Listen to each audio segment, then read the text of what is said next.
Graça e paz, aqui quem fala é o pastor Rui, e conforme prometido, hoje eu vou falar sobre a segunda parte daquele primeiro vídeo que vai aparecer aqui em cima, provavelmente, sobre o dom de línguas. A gente já identificou neste vídeo anterior que o dom de línguas são idiomas. Falamos algumas coisas sobre o propósito do dom de línguas, e hoje eu queria falar sobre o grande erro da leitura que os pentecostais e carismáticos fazem da palavra de Deus, da Bíblia Sagrada.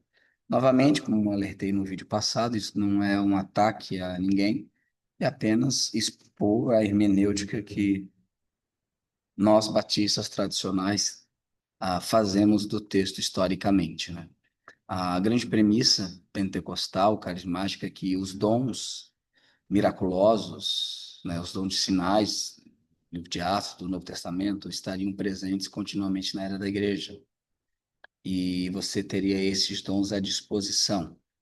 Ambos os lados vão usar a história da igreja. Ah, houve teólogos que entenderam que não, houve teólogos que falaram que sim. A gente tem que ir para a palavra de Deus, né? Para verificar se isso é verdade. Verificar se num texto da Bíblia Sagrada todos os crentes faziam sinais, milagres e prodígios. Há um texto muito usado, não vou botar aqui, mas está lá em João, que diz que em meu nome vocês fariam obras maiores do que eu, sendo que alguns vão interpretar que estas obras maiores, elas seriam milagres. Aí eu pergunto, o texto fala, se você crê, você vai fazer obras maiores. Você conhece alguém que crê, que faz obras maiores? Você crê em Jesus, você faz obras iguais ou maiores? Porque se você interpreta esse texto como sendo milagres e que você faria milagres maiores que Jesus, por que que você não faz? Por que que ninguém faz? Porque ninguém crê. Então Jesus deu uma promessa que não ia chegar a ninguém.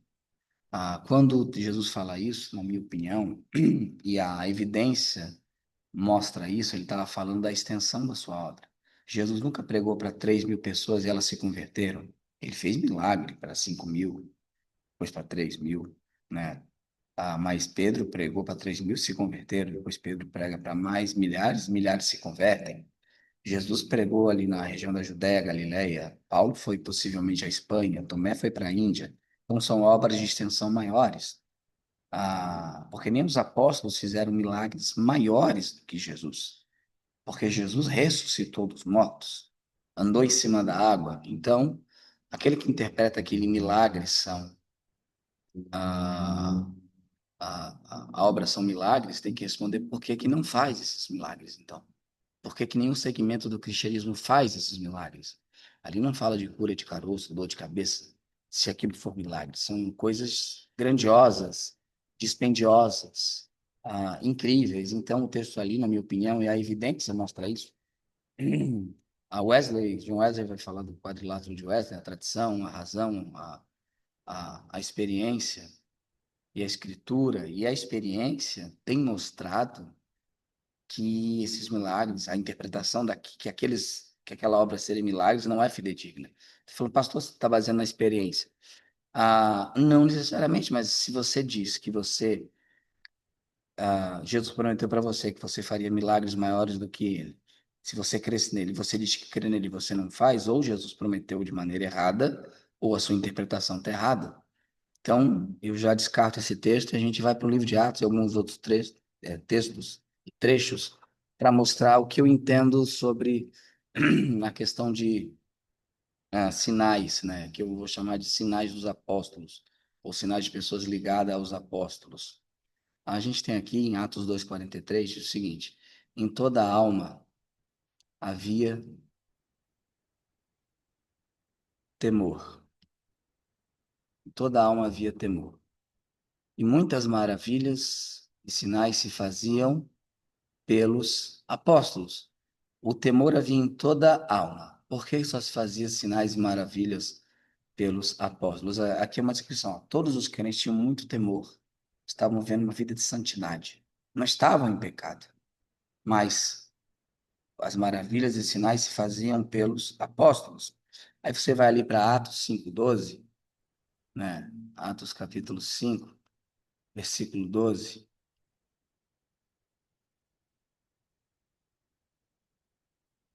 mostra o seguinte, Atos 5, 12. E muitos sinais e prodígios eram feitos entre o povo pelas mãos dos apóstolos. Aqui umas coisas interessantes. A argumentação carismática é que todo crente vai ter a mesma eficiência e poder apostólico, e essa é a visão carismática tradicional, por isso que a Assembleia de Deus vai nascer como movimento de fé apostólica, missão de fé apostólica. Eles não criam num continuismo, mas num restauracionismo. Deus tinha restaurado os dons dos apóstolos. E você observa aqui que os sinais e maravilhas entre o povo do livro de Atos, eles eram feitos pelas mãos dos apóstolos. Você tinha milhares de crentes e os apóstolos, aqueles 12 apóstolos reunidos, era o instrumento e o canal para que Deus fizesse sinais e maravilhas. E é interessante, entre o povo, no meio da rua, você conhece alguém que tem um dom de cura, que ao encontrar uma pessoa, um pedinte, e faz isso de maneira regular, alguém que alegue que tem um dom de cura, é, não estou dizendo que Deus não possa curar mediante oração, mas aqui eles eram feitos entre o povo, no meio do povo. Por quem? Por todos os crentes? Não. Pelos apóstolos, a leitura de Atos indica que os apóstolos eram os canais que Deus utilizava para a demonstração gloriosa do seu poder. Não estou dizendo que Deus não possa fazer milagres. Uma grande acusação contra nós tradicionais é que nós somos racionalistas e nós não cremos em milagres. Nós cremos em milagres. Eu creio que Deus pode fazer grandiosos milagres. Agora, milagre tem o nome de milagre porque não acontece toda hora. E eu não creio que nós tenhamos a ordem divina e a capacidade dada por Deus como os apóstolos tiveram. Para mim, eles eram um ponto fora da curva, né? Você vai alegar, não, mas Estevão e Filipe, eles eram, não eram apóstolos, fizeram milagres, mas Estevão e Filipe tiveram a imposição de mãos dos apóstolos. Você vai ver no livro de Atos, pessoas que tiveram a imposição de mãos dos apóstolos ou apóstolos fazendo milagres. Então a gente tem aqui a questão dos milagres, em primeiro lugar, que ah, os apóstolos faziam estes milagres, não era o povo inteiro. Depois, em Atos 6, você tem a imposição de mãos sobre ah, os 8, né?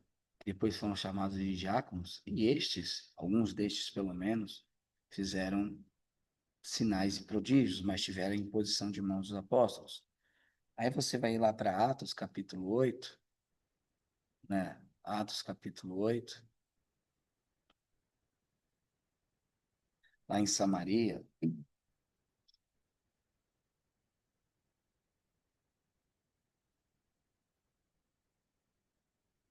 e alguns vão alegar que aqui é uma evidência que o batismo com o Espírito Santo é subsequente à conversão, mas eu entendo de maneira diferente, né? Porque houve Pentecostes em Atos 2, aí fala Judéia, Samaria, então há uma espécie de Pentecostes samaritano aqui, e existe uma rivalidade entre samaritanos e judeus. Então, os samaritanos recebem o Espírito Santo das mãos de judeus, vindo de Jerusalém, e o pessoal de Jerusalém observa que os samaritanos receberam o Espírito Santo, para que não se criasse uma igreja já rachada entre dois povos.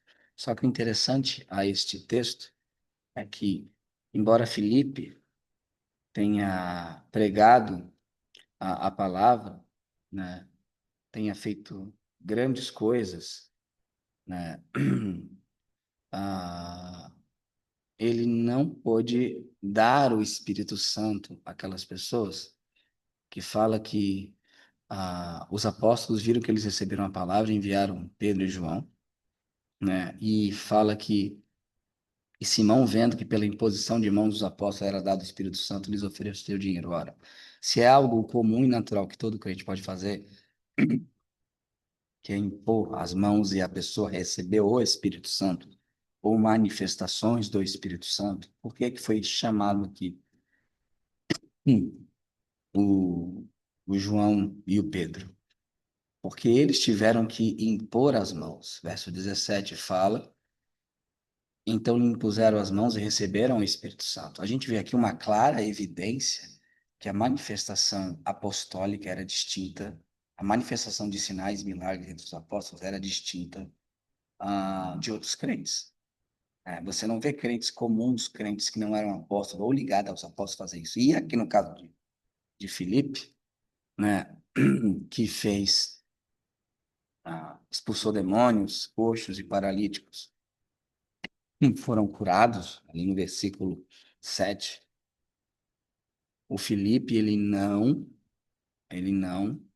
impôs as mãos para que recebesse o Espírito Santo, precisou chamar um apóstolo.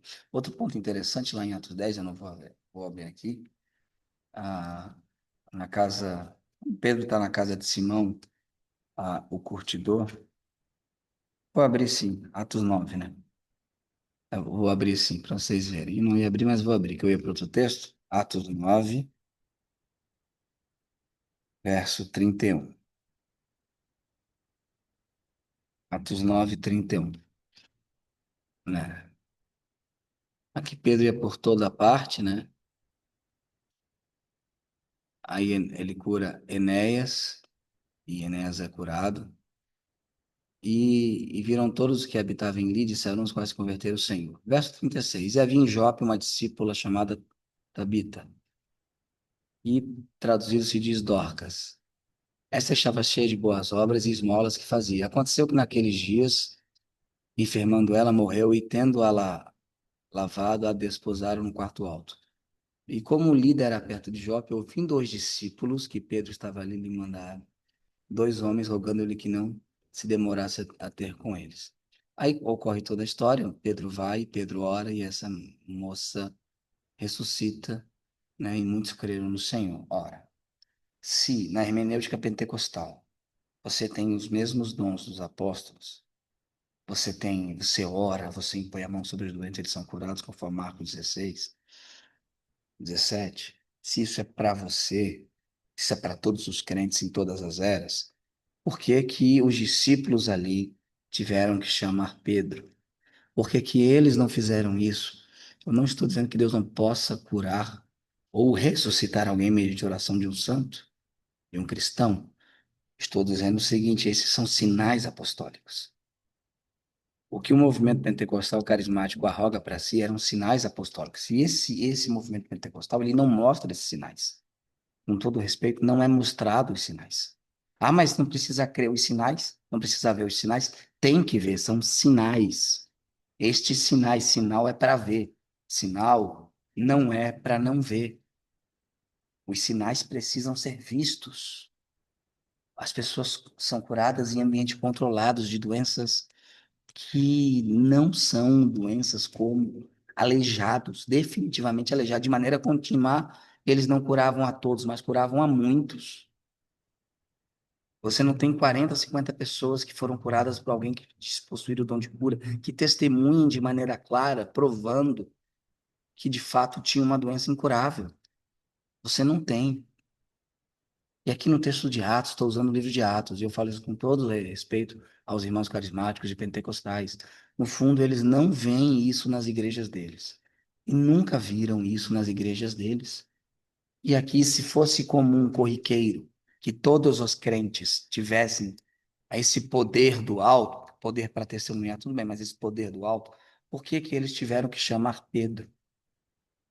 Aproveita que Pedro está aí e chama ele para ressuscitar a menina. Não, mas todo crente tem esse poder. Mas não o fizeram. Por quê? Porque sabiam que era pelas mãos dos apóstolos, conforme a gente leu lá em Atos 2:43. Isso é confirmado por trechos das cartas paulinas. Lá em 2 Coríntios 12,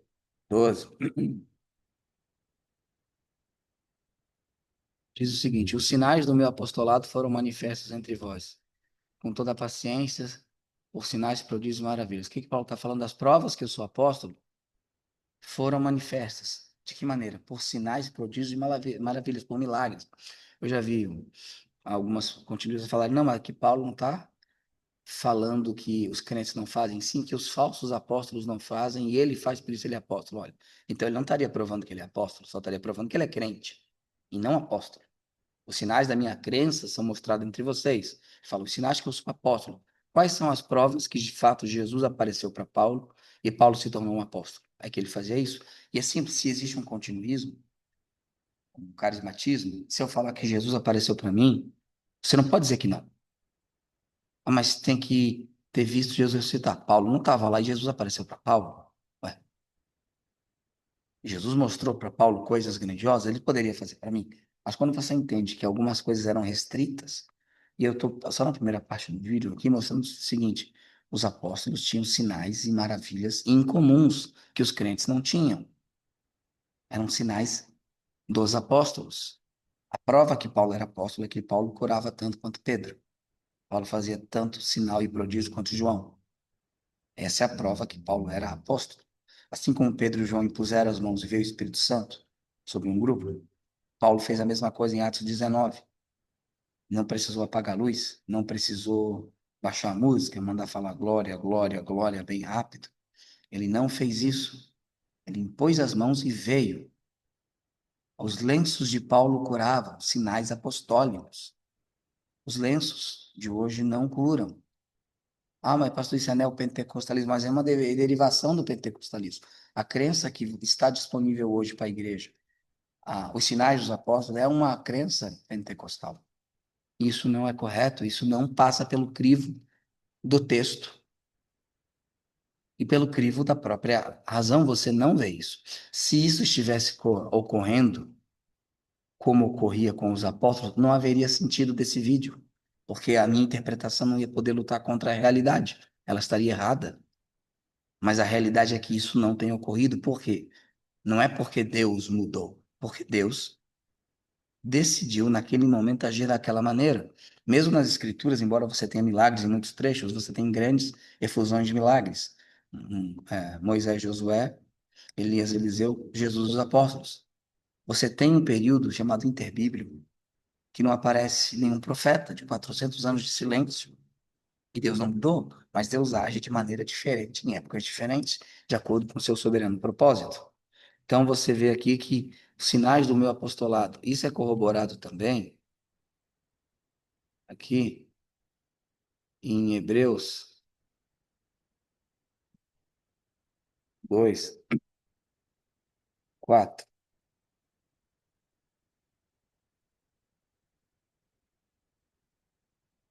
Deixa eu tirar minha carinha aqui. Aqui ele fala que o evangelho, não reconhecer o evangelho será muito mais terrível, por quê? Porque Deus testificou também. Com ele, eu falei o verso 3 aqui, né? Como escaparemos nós se não atentarmos para uma tão grande salvação, a qual começando a ser anunciada pelo Senhor, depois foi confirmada pelos que a ouviram. Então, Jesus anuncia e é confirmada pela primeira geração de crentes, os que a ouviram, os apóstolos, testificando também com eles, eles quem? Aquela geração, por sinais, milagres e várias maravilhas e dons do Espírito Santo distribuídos por sua vontade. Olha, ele está falando de algo que não está ocorrendo com ele. Ele está falando de algo que não está ocorrendo na geração que ele está escrevendo. Se a datação de Hebreus estiver certa, lá pelo final ou meio da década de 60, então o que que a gente pode observar? Que isso já tinha diminuído, ou pelo menos cessado, cessado ou pelo menos diminuído. Fala que Deus testificou com aquele grupo, com aquela pessoa, né? O autor aqui está afirmando que esses dons, esses sinais foram dados às testemunhas de primeira geração, o que sugere então que os leitores do autor não seriam detentores de tais milagres, de tais milagres. Aí você vai lá para Marcos, e aqui eu tenho Marcos o 16, do 9 ao 20 como autêntico, tá? Ele só não aparece em 4 manuscritos, aparece na esmagadora maioria dos manuscritos, é testificado pelos pais da igreja, e o livro de Marcos, quando foi reconhecido como canônico, foi reconhecido com esse texto. Então, para mim, é um trecho autêntico. Eu não preciso dizer que o trecho não é autêntico para manter a minha posição, né? Que quem crê vai batizar será salvo, né? É que vai. E estes o quê? São o quê? Sinais. tá? Sinal é para ser visto. Seguirão os que creem em meu nome expulsaram demônios, falaram novas línguas. A gente já viu que o dom de línguas é falar em outros idiomas, tá? No vídeo anterior. Pegarão em serpentes, beberem alguma coisa mortífera, não lhe causará dano, e porão as mãos sobre os enfermos e sararão. Aqui não fala da dependência da fé dos enfermos. Sim, que você vai pôr a mão, eles serão curados. Isso tem acontecido. Porque aqui está no plural, seria algo como a gente vê com os apóstolos, entre o povo, né? Mas aqui fala aquele que crê, né? E esses sinais seguirão os que creem. Está falando de quem aqui? Da primeira geração, né? A salvação é para todos, os sinais é para a primeira geração. Porque qual que diz o texto? E eles tendo partido por todas as partes, cooperando eles o Senhor, cooperando com eles o Senhor, né? Confirmando a palavra com sinais que seguiam. É o que os apóstolos faziam, é o que Hebreus diz ali. Que Deus utilizou dons e sinais naquela primeira geração. Então, o que que temos aqui? Paulo fala que tem os sinais apostólicos. Nós vemos no texto de Atos que é evidente que os milagres, de maneira majoritária, eram feitos pelas mãos dos apóstolos entre o povo, não um ambiente controlado. E que boa parte a maioria dos crentes, não tinha a capacidade de fazer sinais e prodígios, não eram carismáticos. É o que nós vemos, ok? Então, o que é que eu posso dizer na primeira parte do texto? Os apóstolos tinham uma singularidade, sinais e maravilhas que somente eles faziam ou pessoas próximas aos apóstolos faziam. Aí, a gente tem que ir agora para aquela pergunta que eu acho tão idiota. Qual é o texto na Bíblia que diz que somente os apóstolos faziam? Aqui que eu estou fazendo é uma abordagem dedutiva. Estou deduzindo, baseado em evidências do texto, que somente os apóstolos faziam, né? Porque não tem nenhum trecho na Bíblia, parte da Bíblia, que fala que eu não poderia escrever um livro inspirado mais. Ué, fala de Apocalipse, mas acrescentar a profecia daquele livro, não um outro livro. Onde é que está na Bíblia que eu não posso escrever um livro inspirado? Onde é que está na Bíblia que eu não posso me intitular apóstolo? Né? Porque existe também um erro dos pentecostais, aceitam profetas e não aceitam apóstolos, como a gente vai ver logo em seguida, que eles andam juntos.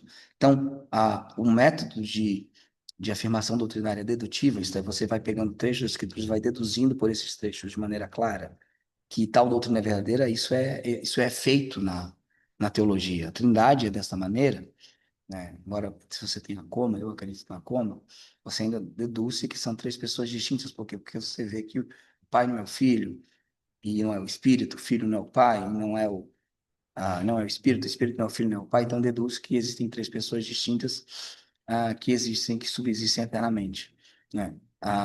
Isso é um método de estudo dedutivo, é diferente do indutivo, que está cheio de erro, é o dedutivo, você deduz. Então, isso para mim é suficiente para mostrar, o texto mostrar, Deus dando a atenção que é entre os apóstolos, sinais dos apóstolos. Se você discordar, me apresente alguém que tenha estes sinais na vida dele. Me apresente. Você não vai achar, você não conhece. Você sabe que não conhece. Você sabe que ouviu de alguém, que ouviu de alguém, que um primo de não sei quem, e uma vez na vida. Era algo frequente. Agora, a gente tem indícios na palavra de Deus que algumas coisas cessariam. E sim, você já deve estar imaginando que eu vou cometer o crime de 1 Coríntios 13, né? E a gente vai analisar 1 Coríntios 13. 1 Coríntios 13.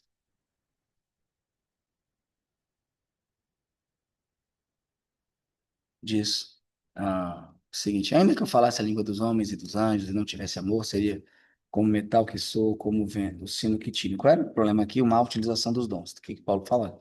Vocês têm que ter amor. Ainda que tivesse o dom de profecia e tivesse todos os mistérios e todo o conhecimento, ainda que tivesse toda a fé, de maneira tal que transportasse os montes, se não tivesse amor, nada seria. E ainda que distribuísse toda a minha fortuna para o sustento dos pobres, e ainda que entregasse meu corpo para ser queimado, e não tivesse amor, nada disso me aproveitaria. O amor é sofredor, é benigno, o amor não é invejoso, o amor não trata com leviandade, não se ensoberbece, não se importa com indecência, não busca seus interesses, não se irrita, não suspeita do mal, não folga com a injustiça, mas folga com a verdade. Tudo sofre, tudo crê, tudo espera, tudo suporta. É que o amor nunca falha, né? O amor nunca cai, o amor nunca perece. Essa é a expressão grega dele. Mas havendo profecia, serão aniquiladas, havendo língua, cessarão, havendo conhecimento, desaparecerá. Então, todo mundo concorda que um dia vai desaparecer. A questão é quando. Porque, em parte, conhecemos, em parte, profetizamos. Mas, quando vier o que é perfeito, então, o que é em parte será aniquilado. Quando eu era menino, falava como menino, sentia como menino, pensava como menino. Mas, logo que cheguei a ser homem, acabei com as coisas de menino. Porque agora vemos por espelho um enigma, mas então veremos face a face. Agora conheço em parte, mas então conhecerei como também sou conhecido. Agora, pois, permanece a fé, a esperança e o amor.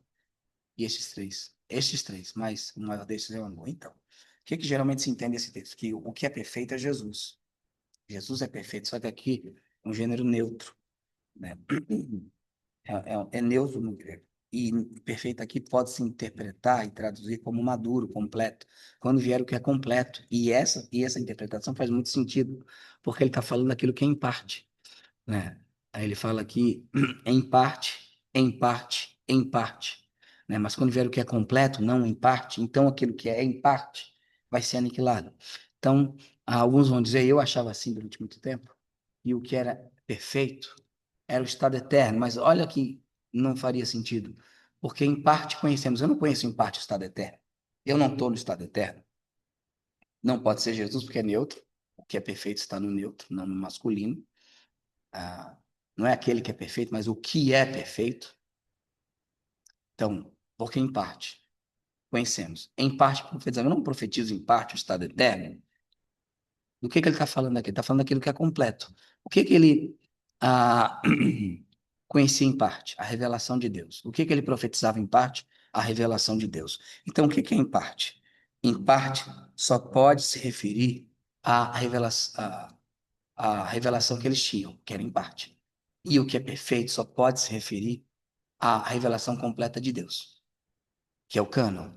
Então, eu profetizo em parte, eu não estou profetizando toda a revelação de Deus. Eu estou conhecendo em parte, eu não conheço ainda toda a revelação de Deus.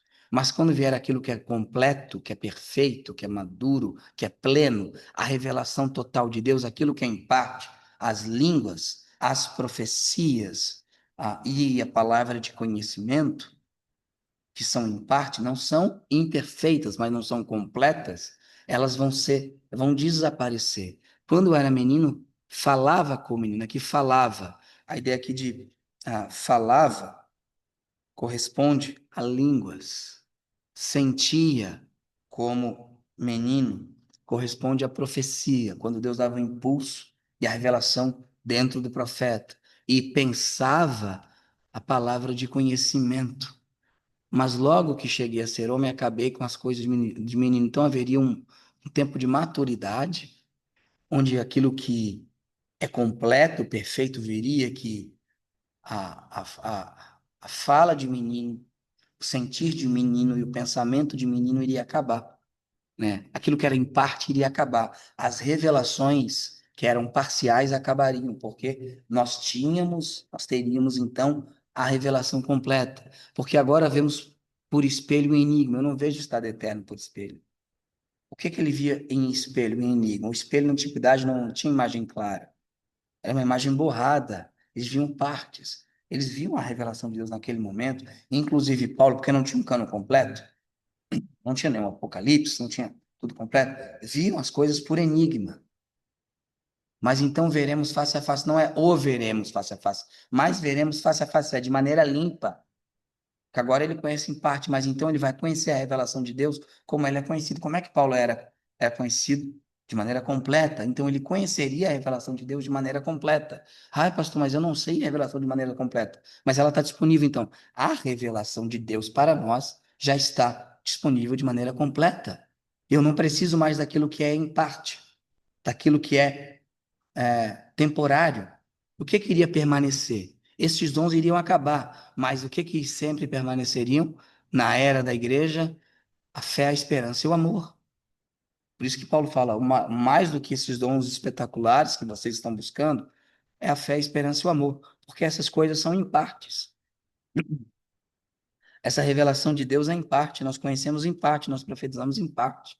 E aqui não é o conhecimento humano, aqui é a palavra de conhecimento.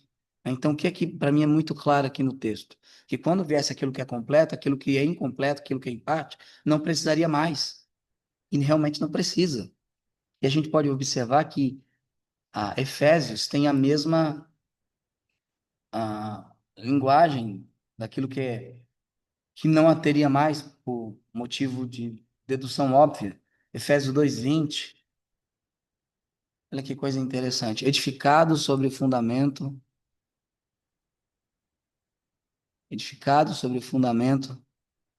dos apóstolos e profetas, de que Jesus Cristo é a principal pedra de esquina. Então, o fundamento da igreja, doutrinário. Você te imagina só, você não tinha as casas no Novo Testamento.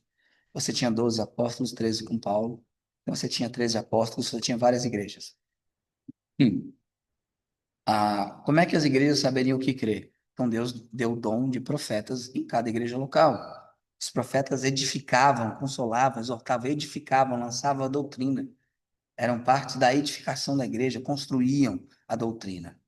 Por isso que tinha que profetizar de acordo com a medida da fé, com a régua da fé, com o cânon da fé. Aquela verdade já foi estabelecida antes. Então, os profetas, eles tinham esse papel. Apóstolos e profetas são as colunas da igreja. Nós, como pedras vivas, nós vamos construir do lado da coluna. Então, eles têm as colunas da igreja. Jesus é a pedra, e as colunas são os apóstolos e profetas. Você pode falar, não, pastor, aqui é os profetas do Antigo Testamento. Não é, porque olha o que diz o versículo seguinte. Por isso, quando ledes, o capítulo seguinte, quando ledes, pois, podeis perceber a minha compreensão do mistério de Cristo. O mistério de Cristo tem que ser revelado, o qual nos outros séculos não foi manifestado aos filhos dos homens, como agora, naquele momento, tem sido revelado pelo Espírito aos seus santos apóstolos e profetas, a saber que os gentios e os judeus seriam o mesmo corpo, que nós seríamos coerdeiros com os judeus que creem. Então, agora tem sido revelado pelo Espírito a quem? Aos santos apóstolos e profetas. Apóstolos e profetas andam juntos. É uma exegese os carismáticos se retirarem apóstolos e manterem profetas, porque apóstolos e profetas lançavam o fundamento, a doutrina. E você tem aqui em Efésios, sobre os dons, fala que ele mesmo deu uns para apóstolos e outros para profetas, e outros para evangelistas, e outros para pastores e doutores. Aqui é a regra de chave, que tem o CAI, significa que os pastores têm que ser mestres, doutores, tá? Então, o que que você tem? Você tinha apóstolos e profetas que lançavam a doutrina, os evangelistas evangelizavam baseado nessa doutrina e plantavam e fundavam igrejas, seriam os missionários, e os pastores e doutores, eles iriam apacentar essas igrejas abertas pelos evangelistas, utilizando aquilo que os apóstolos e profetas falaram, a doutrina do Novo Testamento, né? Querendo o quê? O aperfeiçoamento dos santos. E aqui vai a estatura completa, a unidade da fé, edificação do corpo, para que a gente não seja mais o quê? Meninos inconstantes, né? Então, o que que você tem? Apóstolos e profetas, eles existiam para lançar a doutrina da igreja. A doutrina sendo lançada, não há mais necessidade de apóstolos e profetas. Assim como aqueles sinais apostólicos de milagres e maravilhas. Interessante que eu não vejo ninguém dizer que tem operação de milagres. Né? Ninguém, meu dom é operação de maravilhas, de milagres. Né? Eu ando, minha sombra cura todo mundo. Eu falo, a pessoa fica cega, ela fica. Não vejo ninguém falar, dizer que tem esses dons, né? É interessante. Então, nós vemos que o Novo Testamento indica isso. Aí você pode estar perguntando, pastor, a Bíblia fala, em 1 Coríntios 1:7, sempre vai ter dom espiritual.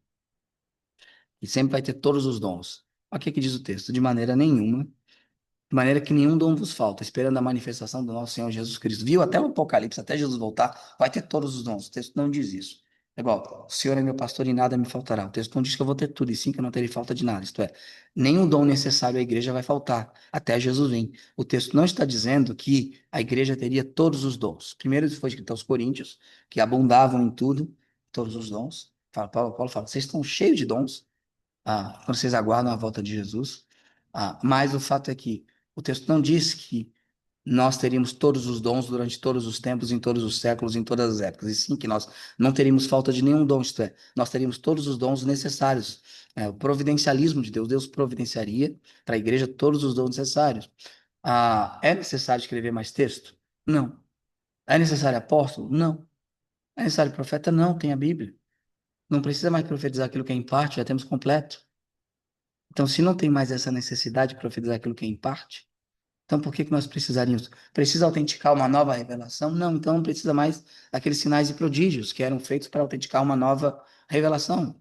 Aliás, se você for ver o livro de Atos, só não crente é curado e só crente é ressuscitado, né?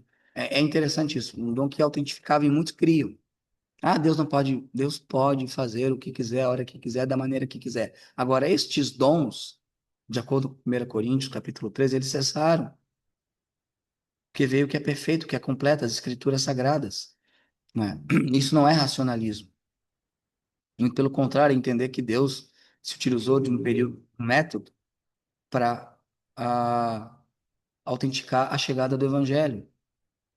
Ah, mas você nunca experimentou? Eu experimentei, eu fui de igreja pentecostal e eu não fiquei frustrado. Eu amava ser pentecostal, eu nunca tive nenhum tipo de frustração, nada disso. Agora, analisando o texto e sim, a experiência, porque se você fala, por exemplo, eu creio na Bíblia que pode não pecar mais. Aí você vai ver na Bíblia, você vai ter um debate, mas você vê pela sua própria experiência que isso é impossível, né? Como são dons de sinais, eles deveriam ser apresentados.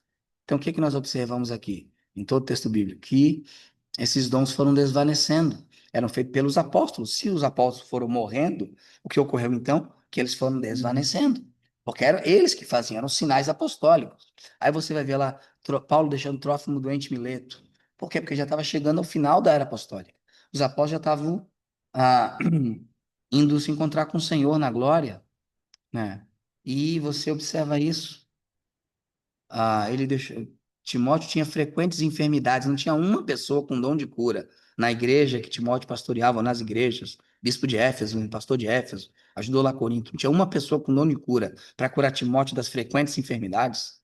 Não tinha, não precisa nem ser Paulo, outra pessoa, porque foi se desvanecendo. E era algo que os apóstolos faziam.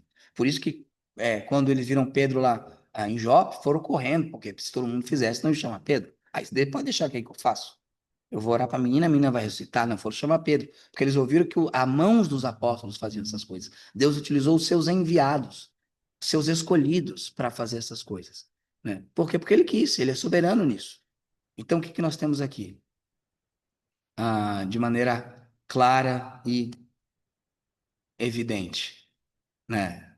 Temos aqui de maneira clara e evidente que os apóstolos eram os canais a qual Deus fazia essas coisas, né?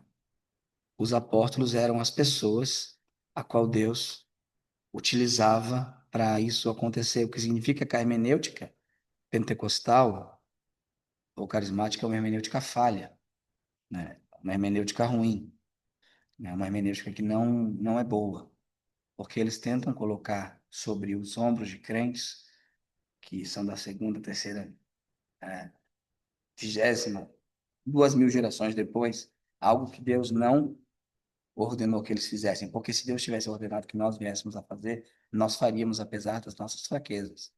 As fraquezas humanas nunca foram empecilhos para Deus agir. Pedro agiu como hipócrita com Paulo e Deus já usava grandemente Pedro, né?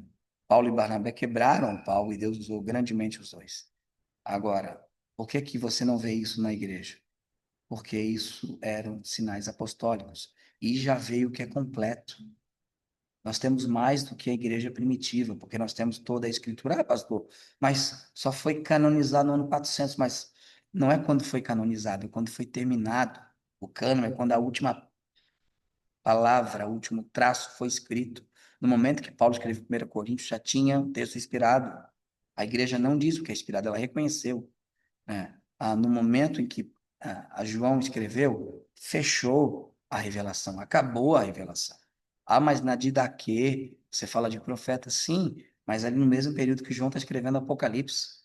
Até João escreveu Apocalipse, Apocalipse chegar para eles, eles estão escrevendo baseado na experiência anterior deles, que ainda tinha profetas, que não tinha todo o cânon escrito, né, década de 90, década de 100, estão baseados na experiência anterior. Aí escrevem a Didaquê baseado numa igreja de anos, né, provavelmente siríaca.